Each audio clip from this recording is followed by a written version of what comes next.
Welcome to my channel. तो आज recipe होची अंडा तरकारी। गोटे यूनिक स्टाइल अंडा तरकारी होची। तो चलते देखा आप लास्ट पर्यंत पूरा देखिए ताहले ही जानीपर। तो चलते आम स्टार्ट करवा अंडा तरकारी को बिना सीझारे ही होची। चलते केमती होची देखा। तो आम ये कड़े तेल नहीं जाइए तेल गरम हो गला आम से गोटे छोट चम्मच चीनी पकई देचे। चीनीटा देखते पूरा एमती उपरक उठी आसो टे ब्राउन कलर है पर्यंत। तापर आम ए कटा होता पिज पकईदे या द्वारा बहुत बढ़िया कलर आसता है। देखो बेम पकईदे पिज को टिके आम फ्राए करने ब्राउन कलर है पर्यंत। देखिए या भितर पिजर रंग पूरा चेंज हो। देखो पूरा एबे पूरा आम पिज भाजी गला आ सीझी भी गला पूरा। एबे आम पकईबा लंका गुंड ये काश्मीर रेड चिली पाउडर नहीं।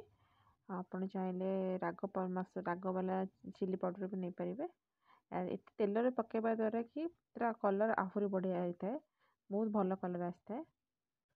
तापर आम ए गोटे छोट चामच हल्दी गुंड नहीं जाइए 1 टीस्पून हल्दी और लंका तेल ही पकईदे। कलर देखिए पूरा बहुत ही बढ़िया कलर आसो।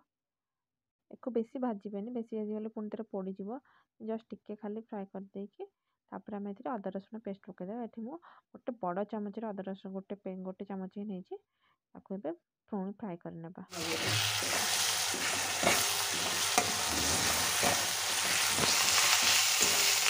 अदा रसुण एमर पूरा भल भाव पेस्ट पूरा भाजी हो जाए मैंने कषि हो जाए तो स्मेल पड़े। तो ये आम टे पानी पकईना पानी पकईकि आम से पकईदेव आम जहाँ भी घर जो पाउडर मसला अच्छी जीरा पाउडर धनिया पाउडर से सब पकईदेवा। 1 टीस्पून आम धनिया पाउडर पकईदेवा। 1.5 चामच से छोट चामच 1.5 चामच जीरा पाउडर पकईवा आ गोटे बड़ चामच चिकेन मसला पाउडर पकईना। यापर यहाँ भल भाव में मिक्स करना और भल भाव टे कषि ने मसला गुड़िक।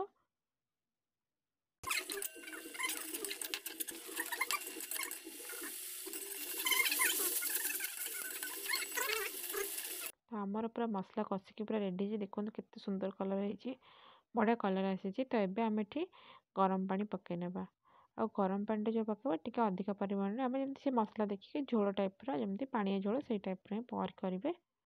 आम स्वाद अनुसार लुण पकईना। आम से पानी टमाटो गुड़िक पकई टमाटो जस्ट टिके सीझ बेसी सीझेबेनि। तापर आम कंचा अंडा को भांगिकी पकईबा।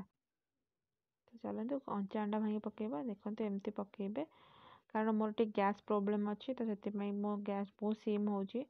जी आप बनाऊँ पूरा पूरा जोर गैस देके पूरा हाई फ्लेम रे पानी ठक ठक होकर फुटुव से पकईबे। देखिए से अंडाटा पूरा उपरको फटकिन एमती उठीज बढ़िया सुंदर भी देखा। तो मुझे किसी अंडा उपरे गोलमरिच गुंड पकई दूची। यहीपरि भाव में आम सब अंडा गुड़ी को पकईने टिके टिके गोलमरिच गुंड पकईदेवा।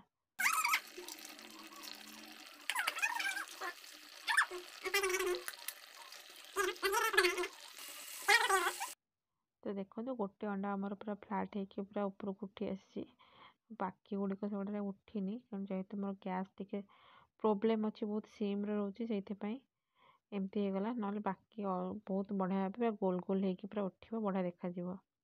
सेमती अंडाटा को भांगिकी सेमती पड़े मैं सेमती ही सीझीज से झोल ही आ कि हलैया दरकार नहीं। जेहेतु मोर टिके प्रोब्लेम हो जाए मुझे एपट सेपट करदे जहाँद्वारा कि से सीझीज जल्दी।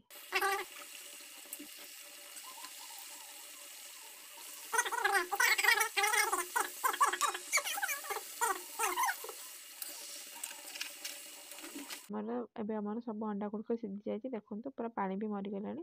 तो आम ए पकईदेवा किसी स्प्रिंग अनियन आ कुछ धनिया पत्र आ गरम मसला बस आमर रेडी हो गला आमर अंडा तरकारी। मेटी धनिया पत्र पकईदेले आमर पूरा रेडी हो गला अंडा तर यूनिक स्टाइल गोटे अंडा तरकारी एमती बन खाइबे बहुत ही बढ़िया लगुच। आपड़ जब मो चैनल को नुआ चैनल तार